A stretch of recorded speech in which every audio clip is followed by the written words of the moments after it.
Doctor साहब, इसमें मैंने ये जाना है कि कैंसर में जैसे बहुत सारे रोग ऐसे होते हैं, जैसे मैं तो बहुत साधारण बात में बात करता हूँ, जैसे आपको पेट में आपको इन्फेक्शन हो गया जी अब जो आप एंटीबायोटिक खाते हो वो पूरे शरीर पर एक नेगेटिव इफेक्ट डालता है।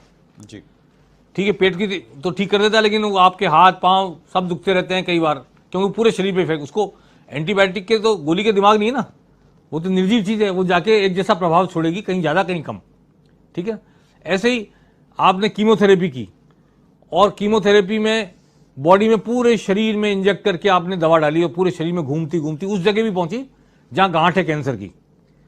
तो पूरे शरीर में किसी के बाल उड़ते हैं, किसी की कुछ और होता है, कोई ना कोई साइड इफेक्ट होता है। अब आपकी जो इंटरवेंशनल रेडियोलॉजी है, क्या इसने कोई ऐसी विधि डेवलप की है कि पूरे शरीर पर दुष्प्रभाव पड़े बिना पर्टिकुलर गठान तक नस के जरिए पहुंच के इलाज करें? जी, ये संभव है। जैसे कि लीवर के जो हिपेटोसेलुलर नामक जो कैंसर रहता है, कैंसर की गठान रहती है, उसके अंदर ये पद्धति का बहुत ज़्यादा उपचार फायदे हैं। जैसे कि हम अगर किसी को एचसीसी नामक बीमारी है तो हम लोग पैरों के या फिर हाथ की नस के थ्रू जाके जो लीवर को सप्लाई करने वाली खून की नस है उसमें अंदर जाके लीवर की एंजियोग्राफी की जाती है। जो नस उस गठान को सप्लाई कर रही है उसी में अंदर जाके कीमोथेरेपी एजेंट या फिर रेडियोथेरेपी एजेंट अंदर डाले जा सकते हैं, जो कि अंदर रह के दो चीज करते हैं। एक तो उस गठान की जो खून की सप्लाई है उसको बंद कर देते हैं, दूसरा जो सप्लाई जिससे हमने गठान को बंद किया है वो अंदर की अंदर जाके कीमोथेरेपी और रेडियोथेरेपी देते हैं।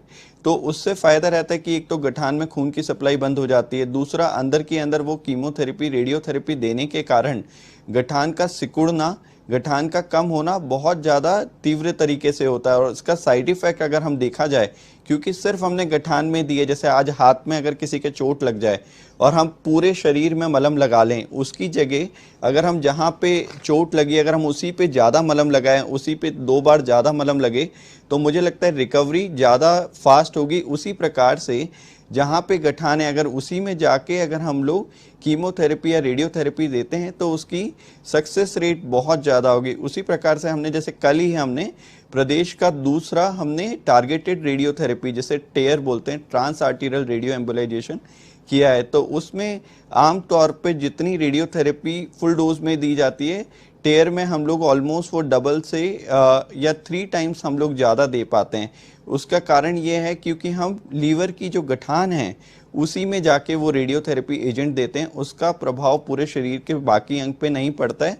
और दूसरा, वो रेडियोथेरेपी एजेंट अगले 1 महीने तक काम करते रहते हैं। 1 सेंटीमीटर तक 24 घंटे वो पूरे टाइम रेडियोथेरेपी देते रहते हैं। तो ऑब्वियसली अगर किसी की थेरेपी महीने में 4 या 5 बार हो रही है और उसके कंपेयर में अगर हम लोग देखा जाए कि अगर वो लोकल और टारगेटेड हो रही है और वहाँ पे महीने भर तक 24 घंटे तक दी जा रही है, तो ऑब्वियसली गठान का सिकुड़ना, प्रभाव, नेगेटिव प्रभाव पड़ने की संभावना कम होती है। मगर ये हर प्रकार के कैंसर में संभव नहीं है। जो एचसीसी नामक जो कैंसर रहता है उसी में ये बहुत प्रभावी है। डॉक्टर साहब, ये तो ये हुआ कि जहां रोग है जी वही हमला की बोला आपने। जी पूरे शरीर को आपने उस पर आग में नहीं झोंका, पूरे शरीर को दवा में नहीं झोंका, पर्टिकुलर जाके पिन पॉइंटेड इलाज किया आपने जी और इंटेंसिव इलाज किया।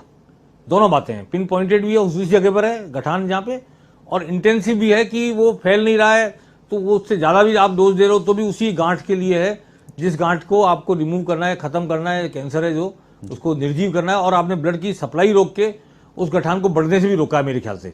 हाँ जी। तो ये एक टारगेटेड थेरेपी है, कीमोथेरेपी है टारगेटेड, कि पूरे शरीर में इंजेक्ट करने की बजाय दवा को आपने वहीं पहुंचाकर उसी गठान में, कैंसर की गठान में डाला जहां पर उसकी जरूरत है, जहां पर उपचार होना है और जिस गठान को रिमूव होना है, जिस गठान को छोटा होना है, सिकुड़ना है,